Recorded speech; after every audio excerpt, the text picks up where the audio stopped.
Grit is something that we all need to face life's challenges. I'll basically start with one metaphor and then I'll have 4 points which we'll discuss based on the acronym GRIT. So, my favorite metaphor for grit is if we have a ball and we have a glass paperweight. Now, if a ball is hurled down, the ball bounces back with as much force as it is hurled down with. On the other hand, if a glass paperweight is hurled down, it just cracks apart. So a glass paperweight is fragile. A ball is resilient. It is capable of bouncing back. And the nature of life is that life will push us down, sometimes fling us down. And when that happens, how can we rise upward? That is what we will try to discuss today. So I'll talk about this in 4 broad parts. And throughout, at any time, if you have any comments, questions, clarifications, please feel free to do so. So first is, I look at this particular acronym, GRIT is acronym. So we have G is, I'll talk about one thing which can help us to become like that ball, and one thing which is the opposite, which will end up making us like the paperweight, the glass paperweight. So grateful, not resentful. That whenever we go through life, and especially when difficulties come upon us, it is natural to feel resentful. That when, say, we worked very hard, planned a particular event, and then things just seem to go south, nothing seems to be working. Why did this go wrong? Why did this happen? Why did this person do like that? It's understandable that we will feel resentful. At the same time, we think, when so many things are wrong, how is it possible even to be grateful? So here, it's important to recognize that gratitude, it's not necessarily just an emotion. It's also a decision. It is an emotion in the sense that when something good happens to us, we may feel grateful. But gratitude is also a decision. Decision means, rather than waiting for something good to happen, I will look at what is good. So not only the decision to look at what is good, but also to look for what is good. What we are looking for is what we end up finding. And any situation that we look at in life, there are always things which are right and things which are wrong. The fact that we are alive is itself, in many ways, a miracle. Whatever be our particular age, 25, 30, 35, 40, 45, there's so many people who die without coming to our age. So the fact that we are alive means there are many things which are right in our life at a very basic level. So if we look for what is right in a particular situation, that helps us see that, okay, there may be many things wrong, but everything is not wrong. I'll be drawing from the Eastern Yoga texts like the Bhagavad Gita to explain these 4 principles of grit. So one of the insights that the Gita explains is that consciousness is like an energy. So if I consider this phone, now the flashlight from here is like the consciousness. And now it is for me to decide where I'm going to direct this flashlight. The consciousness is always going to come out, but I decide where it goes. So for example, if we consider this is the domain of our consciousness. This is where whatever we are experiencing, okay, I'm in a particular place right now, you're sitting in the seminar hall, Maybe it's comfortable, maybe it's a little cold, maybe you have some lot of work pressure going on. So that whatever we are experiencing right now, either perceiving externally or remembering internally, that is the domain of our consciousness. Now we have the capacity to become consciousness conscious. Nowadays we have the idea of becoming environmentally conscious, or a person who is very reckless about spending money. You have to become a little more financially responsible, become financially conscious. So we can become consciousness conscious. That means that when we are facing a particular situation, there may be things that are wrong in our life. But that is not the only thing that is there in our life. You can look at what is right in our life. And if we choose to focus on our inner world, our mind, we could say it's like a screen, and whatever we focus on, it is like we are clicking it, that gets maximized. So there is a problem in our life. There's something wrong, there's something right. Now from this situation, this consciousness can go in two directions. If we focus on what is wrong, then that is what starts filling our consciousness. And whatever is right, that just becomes tiny and insignificant. On the other hand, if we focus, we strive to be grateful. So if we focus on what is right in our life, then that is what fills our consciousness. And when that is filled, then whatever is wrong, we are aware of it, but it becomes not so prominent. So gratitude is a decision that each one of us can take. And depending on how we take it. So now there's a difference between this grateful for all situations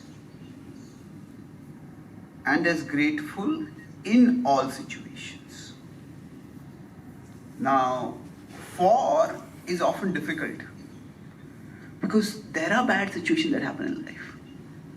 If the inflation shoots up, if the economy goes down, if there is a war, then there natural disasters are there. Those are terrible things. So we can't always be grateful for all situations, but we can be grateful in all situations. How? By not letting our vision get reduced only to that particular situation. Sometimes we get locked in that situation. And if you're locked in that situation, our mind starts replaying whatever is going on, whatever is the problem, and that's what causes us to become overwhelmed. And if we don't want that, it's very possible if we can write down a gratitude list. Not at that time itself we can try, but otherwise also, if we make it a habit of writing what we are grateful for, then at that time we can look back. Okay, this is terrible thing has happened, but these are the things that are still right in my life. And when we are talking about a gratitude, often people talk about a gratitude list. But I personally find that a list is not very helpful. Why? Because when our mind is overwhelmed, just reading through a list doesn't help that much. We need a gratitude description. That means not just 1, 2, 3 things. These are 10 things I'm grateful for. It is more of, okay, why am I grateful for this? Because the emotions within us are not evoked merely by objects. It is specifics. As it is said that, one death is a tragedy. 1 million deaths is a statistic. It's unfortunate.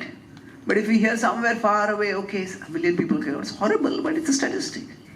If we know one person and one specific person, then that's what evokes emotion.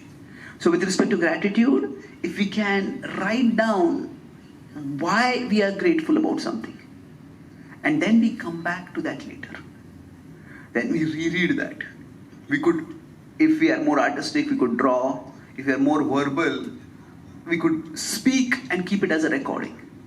But the point is, our emotions in a situation don't have to be determined by that situation alone. And this is where I find that some pop psychology slogans can be limiting. People often say, live in the present. That's good in the sense that don't get caught in the past, don't get caught in the future. But if the present is very problematic, suppose somebody has got a terrible health diagnosis and they are in a hospital in pain, you tell them live in the present. The present is full of pain. So, yes, live in the present, but at the same time, live for something bigger than the present. That is vital. That there are times in our life when the present may seem to be dark. But if you look at the big picture, yes, there are things which are right for me even now. So that's the first point, that is gratitude. Try to be grateful, not resentful. And that's a conscious decision that we can make. Now, I was going to use an acronym. Does anyone remember the acronym that I was going to use? Great. So that brings us to the next part, R. So R is repetition, not transformation. Now when I say not, I'm not saying this transformation is a bad thing. I'm talking about what to focus on. So when we are faced with an extremely difficult situation, something which could cause us to collapse, like a glass paperweight falling and cracking apart. At that time, when we start thinking, this is such a difficult situation, how in the wide world am I going to deal with it? And that's completely natural feeling, okay? So at that time, if we start thinking, when will things change? That can overwhelm us. Okay, I try a little bit and it doesn't change. I try a little bit and it doesn't change. So here, it's much more valuable to focus on doing our part. Let me take one step at a time, one day at a time, one task at a time, and just keep repeating that itinerary. If I do that, is there any problem? Screen is not visible. Did you? Oh, yeah, it's there now. It's gone? Yeah. Yeah, it's okay. Sorry. It's funny, okay. So, one of my friends is an orthopedic surgeon. And once he was going to his hospital, and this was in India, in Mumbai. He saw a young man driving a bike, and it's a motorcycle or a bike. There's something in it which seems to bring out the devil in people. You start driving very fast and it creates a huge noise and everybody turns around and looks. It sometimes brings out the speed demon in people. So he was driving in a very daredevilish way. He was just swinging this way, that way, that way. And then the red signal came, so he had stopped. And my friend, he was in his car, so he came right next to him and rolled down his window. And then he took out his card. He says, I'm a surgeon, you're going to need me soon. So now, what he meant, what he said, I've been driving, there's no problem at all. I drive like this all the time. Well, every action that we do, there are two things. As I said, I'll draw from the Eastern yoga text, the Bhagavad Gita. See, our being has multiple levels. There's a physical level of being, and below that there's a mental level of being, and then below that is a spiritual level of being. So these are levels within us. So whenever we do an action, now that action has an outer result and that action has an inner result. Now the outer result may or may not come. So for example, somebody may drive very fast and they may not meet with an accident. And if they don't, that's good, they're fortunate. However, each time somebody is driving recklessly, inside them an impression is being created. And that impression will lead to a proposition. And that proposition will lead them to the repetition of the action. So okay, once they drive fast, they get away with it. A second time they drive fast, they get away with it. If they 5 times they drive fast, they will get away. But each time they get away, they'll start, that urge to drive faster and faster will increase. And then what happens is, another impression is created on top of the first impression. And then by this, a stronger proposition, a stronger urge rises from within. So one of my friends did his PhD in addiction, especially gambling addiction. So he was telling me that in general, if somebody has never gambled and they start gambling, the worst thing that can happen to a new gambler is that they win. If they lose, oh, maybe I shouldn't get involved in this. There's no need to spend some money.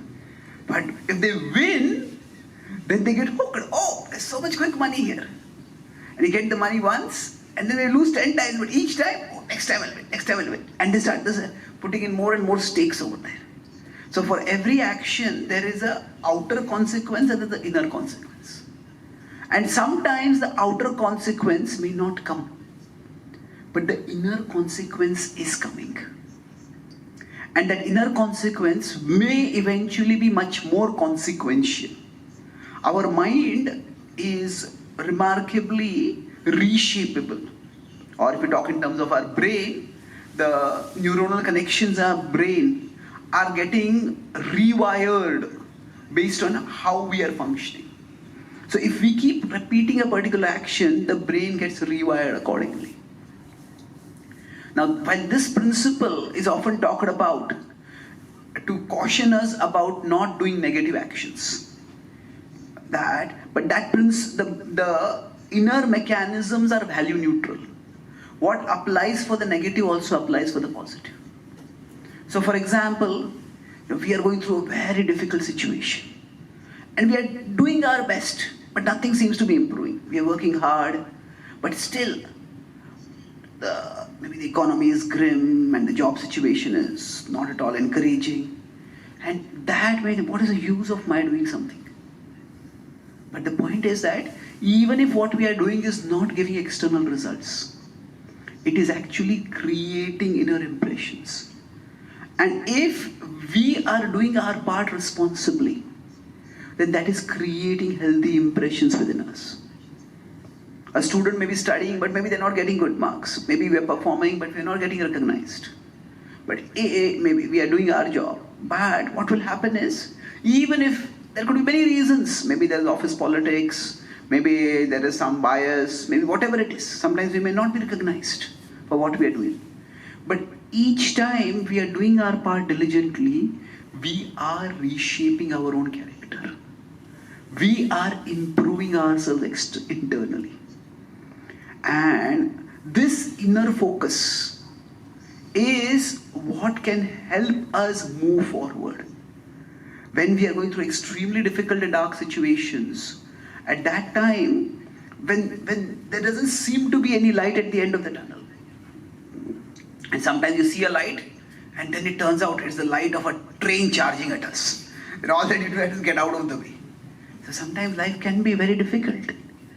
But at that time, when nothing external seems to be changing positively, we may become disheartened and feel just powerless. But we can change ourselves internally. Every day, every moment, we are doing something positive. Say for example, life has dealt with us harshly. And our tendency might be to snap at others, yell at others. But every time we restrain ourselves and we are polite and courteous, those impressions are being created within us. And this repetition is a direct follow-up of gratitude. If we are grateful for what we have, then we can repeat the positive, even when the positive is not leading to a transformation. Suppose someone falls sick. One of my services is that I act as a spiritual counselor for many hospitals. We have some hospitals in India where I sometimes go and talk with patients. There are remarkable examples of resilience among some patients where they just bounce back because of just having an overall positive way of looking at things. And conversely, there are some people who are sick, and when they are sick, they're constantly whining, blaming, criticizing. They are sick, and they make their caregivers sick of them. It's unfortunate. So, repetition is what is in our power. Now, this doesn't mean that we don't introspect, we don't try to learn.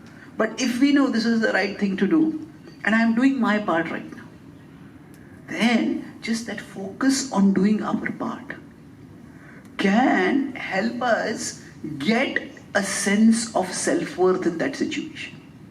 See, why I'm talking about repetition? To some extent, repetition, it is in our control. Transformation may not be in our control. It can be, but it may not be. Okay, I am doing something. Will the results come? Yes, I want the results to come. But they may not come immediately. So, there are times when grit can be developed by shifting the focus. Okay, for one moment, for one task, for one day, let me be the best that I can. And when we are focused on repetition, then at one level we all need encouragement in life. And our encouragement can come from externals. It can come from people appreciating us. It can come from results coming in our life. And when they come, that's great. But when that is not coming, we have to learn to encourage ourselves. And that comes by seeing, okay, what was supposed to be done, I did that as well as I could. So just focus on the repetition. In fact, when we turn that focus, we'll find that it's a big burden that is removed. Now, here, when we are fixated on the things that are not in our control, then we end up feeling powerless. Will this work? Will this not work? Will this work? Will this not work? So, one of the biggest problems when we are going through difficulties is anxiety. And there is a simple way to decrease anxiety. Anxiety is increased when we ask the question, what if? What if this happens? What if that happens? What if that happens? And while that is a natural question to ask, it is not always a productive question. In fact, it is one of the most counterproductive questions if our mind is going on a downward spiral. Instead, we can ask the question, what is? Not what if, but what is. Okay, what is the situation right now? What is the opportunity for me right now?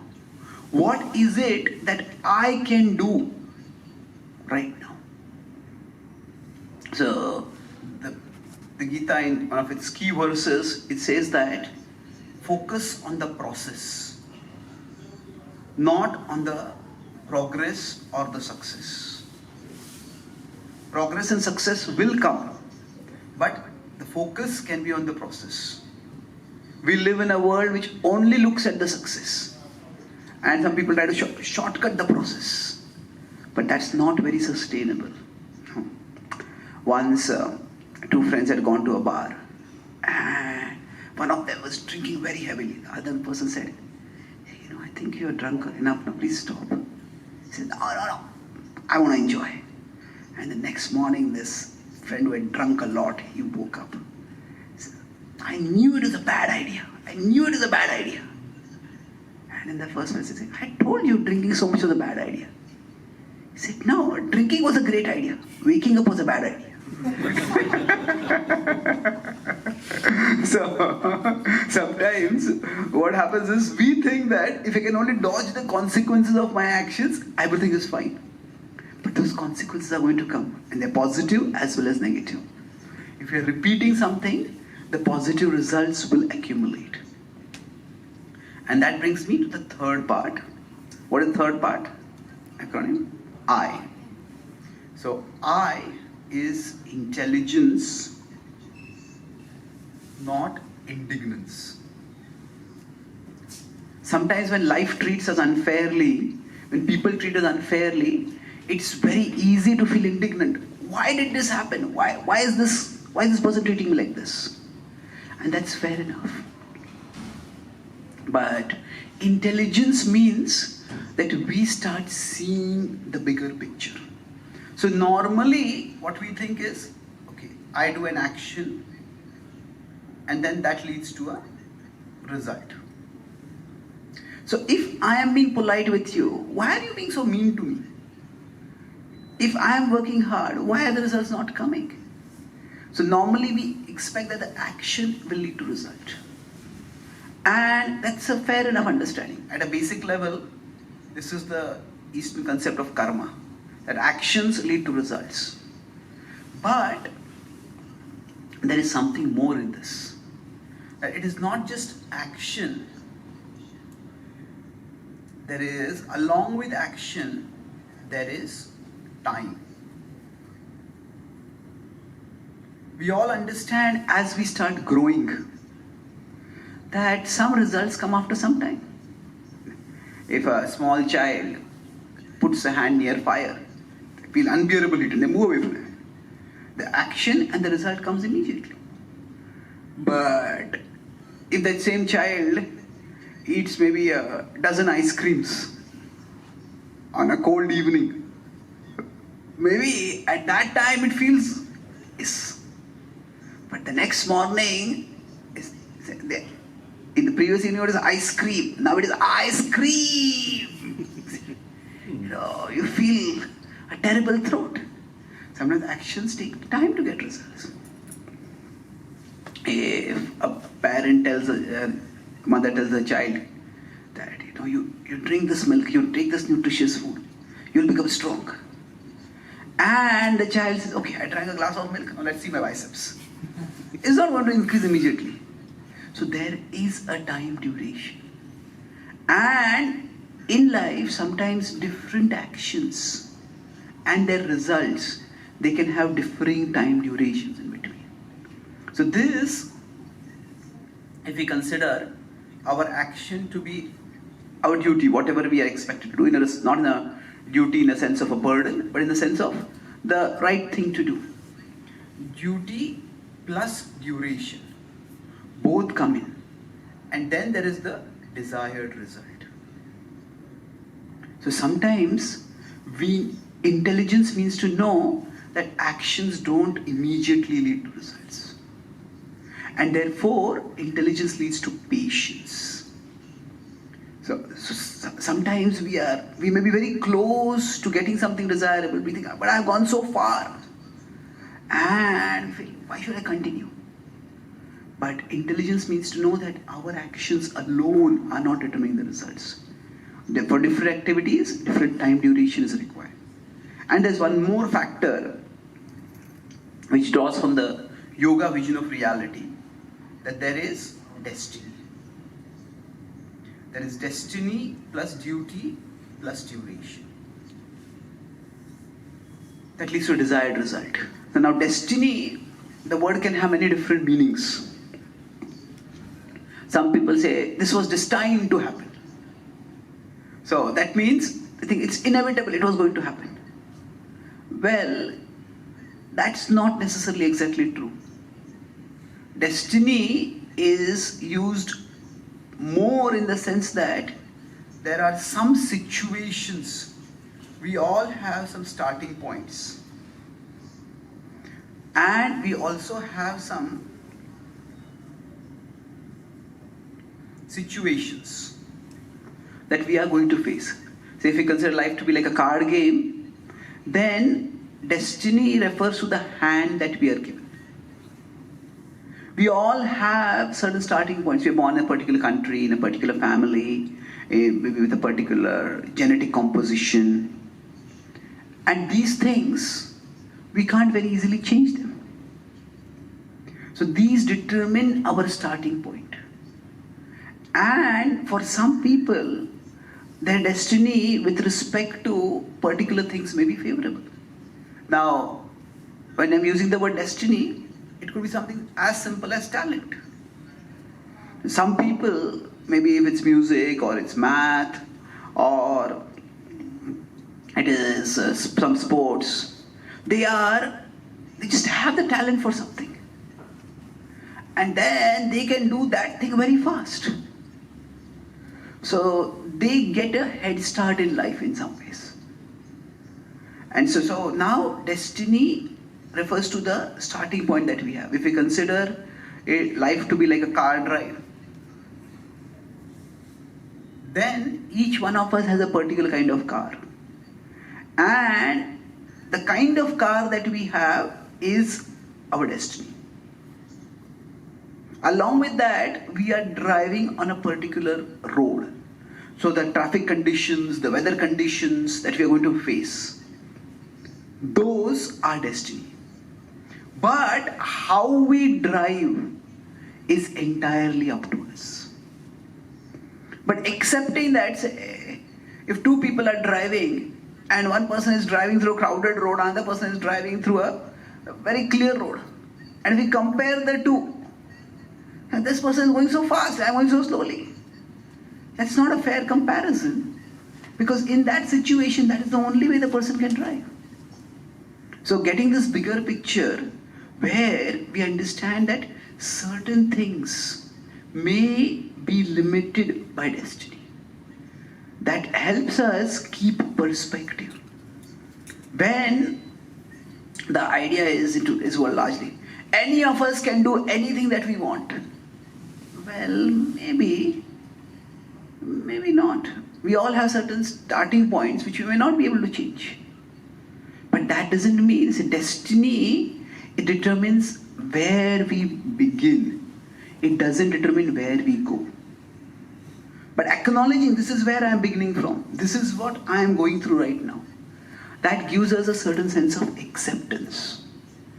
One of the reasons why people have those who have grit or resilience, as contrasted with those who have implode under difficulties, is that destiny helps us to choose our battles. A sense of destiny, acceptance of destiny. Okay, this situation I can't change. Once I accept that, then I can focus on what I can change. So, when I was 1, I got polio. And since then I have never been able to walk normally. I need crutches for walking. So I was just walking normally, and one day I fell down. After that I was never able to walk. I don't remember this, but my mother told me. But one of my first memories of this is that some of my neighbors or relatives had come to our home. I was probably 3 or something like that. And they were trying to console my mother. Oh, your son got polio, it's so sad. And my mother, I remember she said that whatever he lacks physically, he will be given intellectually. I don't know why my mother said that. I don't know whether I showed any specific signs of any intellectual precocity at that age. But somehow from that time onwards, I stopped identifying with my physical side too much. I couldn't play games like everybody else, but it didn't really matter so much to me. I loved to read, I loved to study, I loved to discuss. And that acceptance, okay, this is something which is not changeable. That I stopped fighting that battle. But that helped me to focus my energies elsewhere. I am invited to speak at various gatherings with people with special needs, especially people who need mobility assistance. And during the talks or after talks, when I interact with people, one of the things that I notice is that so many people are fighting battles that are already lost. Maybe there was some accident and they lost a limb, and that was 10 years ago. But even now, they're resenting it. in fighting battles that are already lost, we end up failing to fight the battles that are winnable. So when we accept this idea of destiny, it's not passivity. Yeah, some things, they didn't work out. Okay, I accept that and I move forward. So I would give first credit to my mother, and then as I grew up, I studied the yoga philosophy from the Bhagavad Gita. It's basically, yeah, I need crutches for walking, but the crutches are just like my glasses. I can't see very well without my glasses. But okay, put on the glasses and move on with life. Like that, pick up crutches and move on with life. So like that, for all of us, destiny gives us a sense of acceptance of the battles that are either not winnable or they are not worth fighting. Okay, this can't be changed. But that doesn't mean nothing can be changed. And this capacity, indignance is the anger, and anger may even be righteous. Just because we have a right to be angry. This person treated me so unfairly, this person betrayed me. Just because we have a right to be angry does not mean we are right to be angry. We may have a right to be angry, but that anger may still end up burning only us. It may not change the situation. So, we may have a right to be angry. And there is a time when we may need to blow off some steam. But that does not necessarily mean we are right to be angry. So intelligence means learn to choose your battles. Stop fighting battles that are already lost. And that will help us to start fighting battles that are winnable. And that brings me to the last part. That is T. T is transcendence, not transience. That there are many things in life which are transient. And if we consider life is like a sine wave. There are sometimes good things happen, sometimes bad things happen. And there are some people, for them, they tend to hyperventilate. That means when something good happens, they go all the way up. When something bad happens, they go all the way down. So when this happens, it's overreacting to everything. There are broadly two kinds of people. Some people are wise and some are otherwise. So otherwise basically means every small situation. Like they meet someone, they like that person, oh, I love you, I can't live without you. And then after that, sometimes the one unpleasant interaction, I hate you, I can't live with you. And then we just keep going up and down, up and down. So these, at one level, situations will keep going up and down. And one of the keys to avoid imploding when the downs are coming in our life is to just have a pause. That basically, no irreversible decisions based on reversible emotions. Based on reversible emotions. So our emotions can go terribly down at times. And we can't wish away our emotions. If some of you are saying that I'm feeling cold, if I tell you, just use your willpower, don't feel cold. So what do you mean? It's not a matter of willpower, it's a matter of sensation. So, but the willpower can be used to respond to the sensation. Okay, I'm feeling cold, but this talk is going to go for 10-15 minutes more. I can bear it, I can sit and hear the talk. So like that, similarly for us, if somebody says, I'm feeling depressed, I'm feeling sad, I'm feeling lonely. If somebody just tries to legislate the emotions, don't feel depressed, don't feel sad, don't feel lonely. Well, we can't really control the emotions. But we can control how we respond to the emotions. We don't have to act out of the emotions. Okay, I feel terribly down. And then sometimes, when one of my friends in California is in mental health care, So he works in, especially one of his services is to man the suicide helpline. And sometimes when people are thinking of taking that deadly decision to just end their lives, they just pick up a phone and call, and the few words that you speak at that time can determine whether the person will go off the cliff or will stay on. So at that time, many times he has been able to intervene and calm people down. And there have been many surveys done of people who had gone close to the edge, and when they come back, maybe 1 week later, 1 month later, 1 year later, almost all of them feel very grateful they didn't take that step. Because that's you could say that's the ultimate irreversible decision. So at that time we feel as if everything is over. But it's not that way. See, sometimes life is taking us through some turns and twists where we are going down. But that doesn't mean that it's completely going to be that way all the time. So transcendence basically means that beyond the transience of up and down that life will give us, there is a core to us which exists beyond this. That we all have faced loss in our life and we all have survived. Because there is a core spiritual essence to us that is indestructible. So how we process loss, there could be 3 ways. When I said, when might we take an irreversible decision based on a reversible emotion?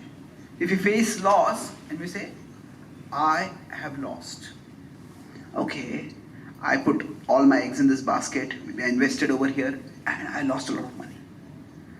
And that's a factual description. We can't wish it away. But after that, I am lost. This is more discouraging. I just don't know what to do. I don't know where to go. But the most damaging is, I am a loser. Now, once somebody starts interpreting loss in this way, that I am a loser, that is when it's the red light is not just flashing loud, it's at a very dangerous level. So none of us are losers. No loss is ever final. Life goes through phases. And no matter how dark something might seem, the dark phase is also going to end. So that everything in life is transient. Even the distress is transient, even the failures and the reversals, they are also transient. So to the extent we have some practices that can lift our consciousness above the transience of the world, to that extent we will not be affected. So this up and down is going to happen, but while this up and down is going to happen, this is externally. But a person who has grit, internally, the way they are affected is much lesser. They will be steady. And this steadiness, we all can find it by having some time where we withdraw from the world. So there are spiritual practices like meditation, we did some mantra chanting in the beginning, there can be breath work. These are meant to create a distance between us and the world around us. We retreat from the world. In one sense, as I said, there is the physical level, but above that is the spiritual level. And at the physical level, there is always going to be transience. Even at the emotional level, there is going to be transience. There is going to be up and down, up and down. And to the extent we can come out of that up and down, or to the extent we have something unchanging to hold on to that extent we will be able to face the ups and downs of life with greater steadiness. To conclude with one last metaphor, one of the metaphors used in the yoga texts is the world is like an ocean. And in the ocean, there are always going to be waves. And as per the way the waves are moving, we'll also be tossed up and down. So we are in the waves. Now, most waves, we can deal with them ourselves. Okay, I go a little up, I go a little down, but I stay steady. But sometimes there's a monster wave. A tsunami can come in. And when that comes in, at that time, no matter how much willpower we have, no matter how strong our muscles are, we cannot avoid being swept away by a tsunami.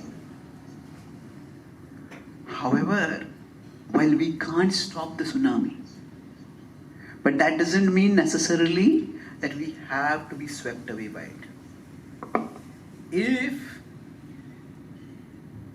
we can find some strong object which can act like an anchor, and we hold on to that anchor, then even if the wave comes, the wave will hit us, the wave will hurl us away, but if we hold on to the anchor, then we won't be swept away. So spirituality is not just about this practice or that practice. The practices are important, but what the practices are doing for us are the practices helping us to connect with the transcendent, that which is unchanging, that which is unshakable at the core of our being. That is what is important. And in fact, the ultimate spiritual practice is not just which gives us one anchor, but it's like an anchor that extends throughout the ocean.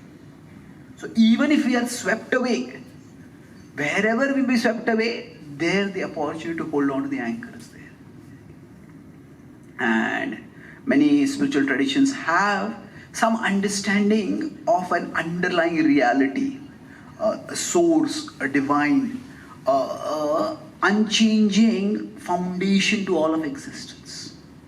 And to the extent we can connect with this transcendence, we'll find that we have an inexhaustible core of steel at the center of our being. We will be able to, even if life knocks us down, we will spring back up by reconnecting with that which is unchanging within us. So I'll summarize what I discussed today. I talked broadly about 4 points. I started by talking about we want to shift from, basically, grit means you want to shift from being like a glass paperweight to being like a ball, where we can bounce back when life knocks us down. And that connection, we talked about 4 points. What was the first G? Does anyone remember? Gratitude. Yeah. So grateful as opposed to resentful. So in the grateful, I talked about 3 things. It is a decision, not just an emotion, that we can consciously look for what is good in our life and not just wait for something good to happen to feel grateful. And then we discussed the difference between in all situations versus for all situations. We can't always be grateful for all situations because bad things do happen. But we can be grateful in all situations. And lastly, I talked about grateful is not just a list, but a description. So lists don't trigger emotions within us. Resentfulness is an emotion, and gratitude is also an emotion. If you want to trigger the emotion, you need to be more specific about why am I grateful for something like this. And then the second part was, anyone remember? R was for? Yes. Repetition, not transformation. So sometimes when we are going through difficult situations, it may be very difficult to change in terms of the external change manifesting. But we discussed how every action, it creates internal impressions within us. And if you focus on the impressions, then we can create positive impressions within us, and they will make us more resilient. I may not be able to change the other person, but if I learn to be polite, then I am developing that ethos. And that will stand me in good stead in the long run. So we talk about focusing on the process more than success. Of course, you want success, but you can focus on the process. And the third part I discussed was intelligence, not indignance. So when things are not working out, it's very easy to feel angry. But intelligence basically means we start expanding our perspective. So instead of thinking that action alone leads to result, we understand the big picture that there are 4 factors. There is our duty, then there is duration, and then before that there is destiny. So all 3 together lead to the desired result. And this understanding helps us to choose our battles, to stop fighting battles that are already lost, and to focus on the battles that are winnable for us. And the last part was transcendence, not transience. So we need to connect ourselves with that which is unchanging. And spiritual practices help us do that. To the extent, in a storm, we have an anchor. In a stormy wave, we will not be shaken. And if we can turn towards spiritual practices and make time for them, by which we can connect with the unchanging within us, then even when life goes up and down, we won't go down with the downs. We may experience losses, but we won't start thinking that I am a loser. We'll experience that loss, and we know after this loss, sometimes some gain will also come. And each one of us in this way can develop the grid by which we can move forward purposefully amid the unpredictable changes of life. Thank you very much.